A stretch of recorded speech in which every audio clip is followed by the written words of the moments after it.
ज्ञान इन 5 मिनट्स में आज के इस डिजिटल युग में फोकस करना लगभग एक नामुमकिन सा काम बन गया है। लेकिन फिर भी कुछ लोग अपने काम को एक नेक्स्ट लेवल के फोकस पर कर पाते हैं। सच कहूं तो कभी कभी आप भी अनजाने में उस लेवल के फोकस में चले जाते हैं। उस दिन को याद करें जब आप कोई काम कर रहे हों और जब वो खत्म होता है तो अचानक आपकी नजर घड़ी पर पड़ती है। आप देखते हैं कि कितना सारा समय बीत गया और आपको पता भी नहीं चला। सबसे मजेदार बात यह है कि इतना समय काम करने के बाद भी आपको थकान महसूस नहीं होती, बल्कि आप और भी ज्यादा मोटिवेटेड महसूस करते हैं। जब भी आपको ऐसा महसूस हो, समझ जाइए कि आपका दिमाग अपने सबसे ज्यादा प्रोडक्टिव स्टेट में था। आज हम बात करेंगे अमेरिकन लेखक क्रिस बेली की किताब हाइपर फोकस के बारे में। अगर आपको फोकस से जुड़ी कोई भी समस्या है तो आप बिल्कुल सही जगह पर आए हैं, क्योंकि आज हम इस विषय पर गहराई से बात करने वाले हैं। हम क्यों हो जाते हैं डिस्ट्रैक्ट। कुछ साल पहले क्रिस बेली ने अपने व्यवहार में कुछ ऐसा नोटिस किया जिसने उन्हें बेचैन कर दिया।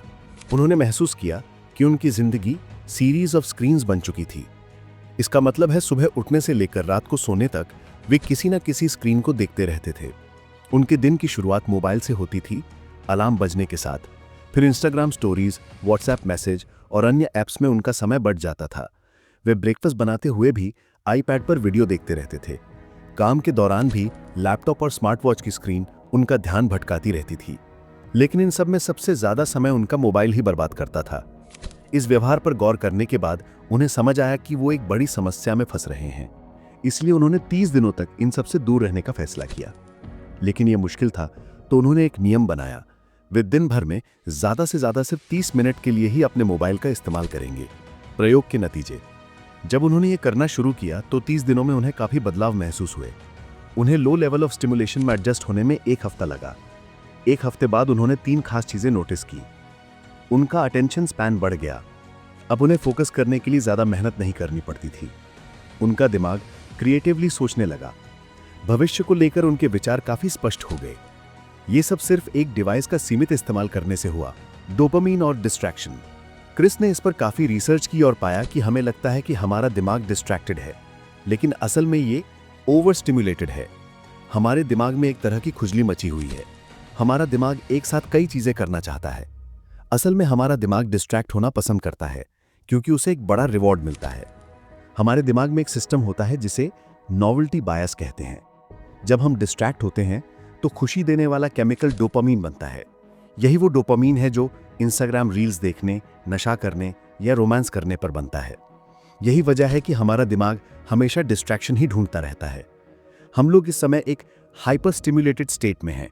हमारा ध्यान एक चीज से दूसरी चीज पर बहुत तेजी से कूद रहा है, जिससे दिमाग बहुत ज्यादा स्टिमुलेट हो रहा है। अगर हम इस स्टिमुलेशन को कम करें तो हमें बोरियत का एहसास होगा। इसका मतलब है कि फोकस के लिए बोरियत बहुत जरूरी है। बोरियत को अपनाएं। लेखक ने खुद को बोर करने के लिए कई काम किए। उन्होंने 30 दिनों तक रोज 1 घंटे के लिए खुद को बोर किया। उन्होंने एक दिन आईट्यून्स के नियम और शर्तें पढ़ी और एक दिन पाई के पहले 10,000 अंकों में 0 गिने। उन्होंने पाया कि इस बार भी उनके दिमाग को लोअर लेवल ऑफ स्टिमुलेशन में जाने में 1 हफ्ता लगा और उनका अटेंशन स्पैन और भी ज्यादा बढ़ गया। उनका दिमाग एक कम स्टिमुलेटेड स्टेट में आ चुका था, इसलिए वो डिस्ट्रैक्शन नहीं ढूंढ पा रहा था। जब आपका दिमाग इस लोअर लेवल में जाता है तो आपको अलग अलग और क्रिएटिव आइडियाज आने लगते हैं। आपके दिमाग में सबसे अच्छे आइडियाज तब आते हैं जब आप कुछ बोरिंग काम कर रहे होते हैं। दिमाग के इस मोड को स्कैटर्ड फोकस मोड कहते हैं। जब हम दिमाग को जानबूझकर अलग अलग दिशाओं में सोचने की आज़ादी देते हैं तो ये नए नए आइडियाज लेके आता है। यहाँ भटकाने का मतलब सोशल मीडिया नहीं, बल्कि माइंड वॉन्डरिंग है।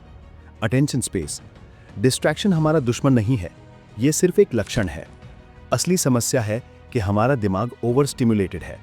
हमें अपने दिमाग को लो स्टिमुलेशन में लाना है और यही हाइपर फोकस में जाने का एकमात्र रास्ता है।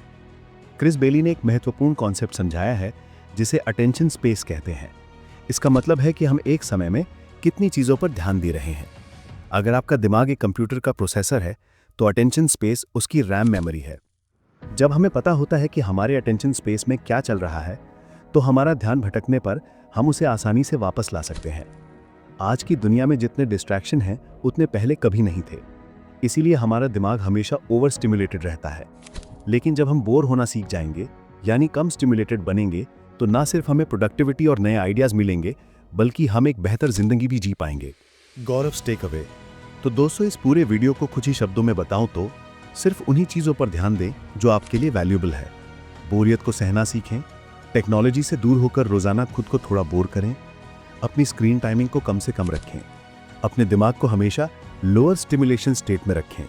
इसी स्टेज में आपका दिमाग आपकी मेंटल स्टिफनेस को बढ़ाता है। तो दोस्तों, उम्मीद करता हूं कि इस वीडियो से आपको फोकस करने के लिए कुछ बहुत ही महत्वपूर्ण बातें सीखने को मिली होंगी।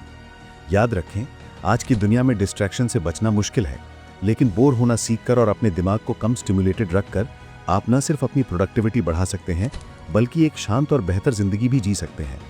अगर आपको ये वीडियो पसंद आया हो तो इसे लाइक करें और अपने दोस्तों के साथ शेयर करें। और अगर आप ऐसे ही ज्ञानवर्धक वीडियो देखना चाहते हैं तो ज्ञान इन 5 मिनट्स को सब्सक्राइब करना ना भूलें।